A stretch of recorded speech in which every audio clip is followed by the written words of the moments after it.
Hello everyone, and welcome to another review.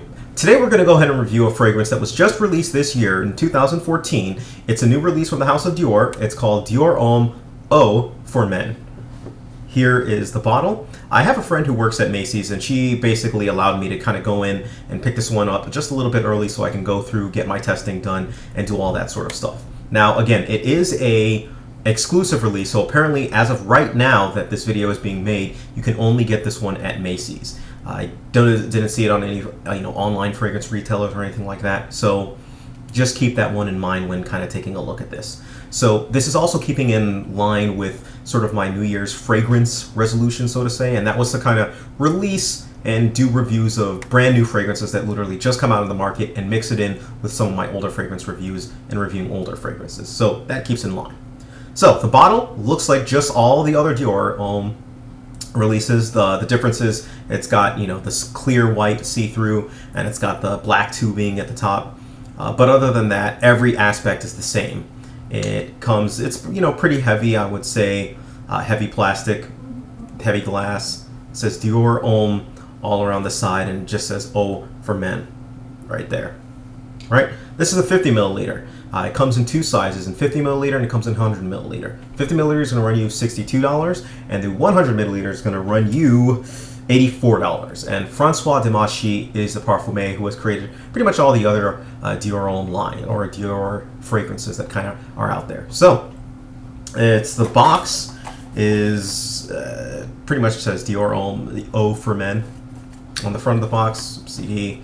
Top, so it's the standard Christian Dior box. They also gave me some other goodies with it, such as they gave me two match boxes basically, and inside the matches it's got matches and I believe a sample as well of Dior Homme Eau.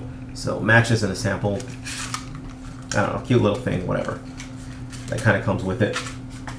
And they also gave me a poster. They basically started asking me some weird questions of whether or not I have relatives and stuff like that, and so this is a poster. I'm actually going to keep this poster, not because it has on the back of it has my favorite quote from James Dean. The quote is "Dream as if you'll live forever, live as if you'll die today." That one from James Dean. And so I figured, I might as well just go ahead and throw it in a portrait and go from there. All right, so let's get back to the fragrance. Now let's touch on the notes for this fragrance. The notes. At the top, we have grapefruit, bergamot, and coriander. For our mid, we have Tuscan iris. And for our base, we have Virginia cedar and amber. All right. On first spray, the very first time I sprayed this, I got something that kind of reminded me of a wet cat. I know that does not sound appealing, and it's not appealing. It was kind of off-putting to me the very first time I tried it. But in my subsequent, tryings and everything like that, I haven't been able to replicate that smell. So maybe it was just something that I had on me at that time. But either way, that's kind of what I got first. On initial spray, it smells very similar to Dior Homme. You're going to get, a bit of iris in it. You're going to get a little bit of citrus at the top, even though it's dominated by citrus notes. A little bit of citrus, and a little bit of iris. The amber, you get a cocoa vibe from it too. Even though, cocoa is not listed, or cacao is not listed as a note, I still get that. It's very similar to Dior Homme on it. So that is still kind of mixed in with the iris and the cedar and makes it, a very warm, enveloping scent. The coriander is right at the top, which is basically spices. Spiciness, and it comes in on the fragrance, and it gives it a very nice, masculine, manly type of a feel to the actual fragrance. Now, that's only going to last for about anywhere between 10 and 30 minutes, at least on my skin. Once it actually starts to dry down, that's where this fragrance begins to take a little bit of a twist and a turn. Whereas in Dior Homme, for those of you who have smelled it, it kind of turns into this powdery type of a vibe with iris kind of coming out a little bit more. Some people have said it smells a little bit like lipstick on some of those, and this fragrance doesn't really take that turn. What it does is the citrus kind of comes out a little bit more in it. The grapefruit, I don't even want to say grapefruit because that's not really what I smell. I smell citrus, like a fresh type of a scent to it. And that's what really starts to come out of it. A fresh, spicy type of a scent to it with a little bit of manliness kind of toned down into the actual fragrance. So if I was to compare this, especially the dry down, to a scent, I would say it very much reminds me of Bleu de Chanel as it actually comes through. And it's a very and by that tone, it's a very agreeable scent. There are a lot of people who actually just love the actual smell of this scent. And I'm, one of those. I actually love the smell of the dry down. I think it's absolutely fantastic, and I think it does absolutely, perfect for it. I think it was a great release on that part, or on that aspect of it. Like I said, it reminds me of Bleu de Chanel. It has this more of a fresh, spicy type of a vibe to it.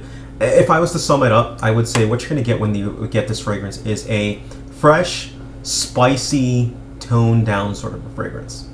Now, when I say toned down, I want to touch upon the performance of this fragrance. The big slap into the face for this fragrance is performance. Performance is the huge slap in the face for this fragrance. Dior Homme, excellent performance. Dior Homme Intense, excellent performance. Dior Homme Sport, questionable. And that's where this kind of mirrors Dior Homme Sport in terms of performance. It performs like a sporty type of a fragrance and doesn't really have a base, I guess you could say, that kind of lasts and lasts and lasts with this fragrance. It's not going to last a long time. Performance on this one, 4 to 6 hours for me. And that 4 to 6 hours is still misleading because in terms of true, the projection and the sillage on this are bad. They're bad. There's no other way for me to sugarcoat it or explain it. The projection and the sillage are bad on this fragrance. It just does not go anywhere on my skin with this. I've sprayed, I've tried up to 5-6 sprays, and it'll project for about an hour, where people will be able to smell you a good distance away for about an hour, and then it just goes it just comes right close to the skin, and after the first hour, for the next 3, 4, 5 hours, it's pretty much a skin scent. It's going to be on you. It's going to be, somebody's going to have to come up really close to you to smell you for it to, for them to actually pick you up on it. Other than that, no, they're not going to, it just doesn't have the performance that I can get behind it. Excellent smell again, but people are just are not going to smell you. Now, that said, it does fit those occasions, where you don't want to scream, or you don't want to be loud, where you want to have a scent still, but you don't want it to, reach out and grab other people. So for that, it's actually going to be there. It's actually going to fit those purposes perfectly fine. 3 to 5 sprays is generally what I do. I think, based off of what I've seen for this fragrance, that this is actually a better fragrance for the spring and for the summer. Obviously, it's not the summer yet. But I would think that this will actually do better once the summer comes into play and it's a lot warmer out there, and you can, you have the benefit of the weather to help carry things. I do know that in the winter, this doesn't carry at all. It doesn't go anywhere. That's all I gotta say on that one. All right, spring. So for that, spring, summer, I think is the best actual time to wear this one. It does have a mature vibe, but I do think anyone 20 or above can actually pull this one off perfectly fine. In terms of versatility, date fragrance, I would say work fragrance, date fragrance if you don't want your date to really come out and smell you, but if they happen to come up to you, they'll smell you. Work fragrance for that same reason, it's not gonna leave a scent trail. It's not gonna do, be cloying. It's not going to be that type of a fragrance for it. Casual, still same way. I mean, to me, it's a versatile scent. It just doesn't have the performance to really last and to be projection. So with all fragrances, I take it out and I have 100 people. I take it out to Times Square and 100 different people go through, smell the scent, and give me what their reaction is. They have 3 choices: whether they like it, they dislike it, or they think it's neutral. High marks for this one. There were 86 people who liked this fragrance. Of the people who liked it, they said that it was sexy, that it was attractive, that it was very masculine, that it was very pleasing, that it was an absolute fantastic scent. The comments were just everywhere on this one. Of the 5 people who disliked it, there were some people who thought it was too spicy or who thought it was too weak, basically. And there was like 2 or 3 people who just thought it was too weak. And it could have been because it was colder out and they couldn't really smell it. Who knows? And of the 9 people who were neutral, it was kind of a mix between the two. All right. So very positive remarks. This fragrance, to me, it's a very big crowd pleaser along the lines of Bleu de Chanel. You really can't go wrong. They're not going to be many people who think that it smells bad. If they can smell it is the key. If they can smell it, and that's the big if. If they can actually smell it. I just found the performance on this to be abysmal, basically. All right. So with that, what do I give it a rating of? I give this a rating of a 5 out of 10. I give it a 5 out of 10, even though I absolutely love the Dior line, and this is probably the lowest rated Dior fragrance that I've given. It is the lowest rated Dior fragrance that I've given to date. With that and said, it still smells great to me. Still smells great. But again, performance is really suffering on this one. You really have to try this one out. If you can get good performance off of this one, I highly recommend this one. And I put it along the lines of, without even really smelling anything else, I would kind of suggest this one if it lasts on your skin. Okay? If not, then you're in a little bit of trouble. But either way, I'm kind of on the fence of whether or not I'm going to keep this one or not, just because I do like the smell, and I do think that it can fit those scenarios perfectly fine. The scenarios where I don't want to scream, where I basically know that the lack of projection, the lack of sillage is going to work to my advantage.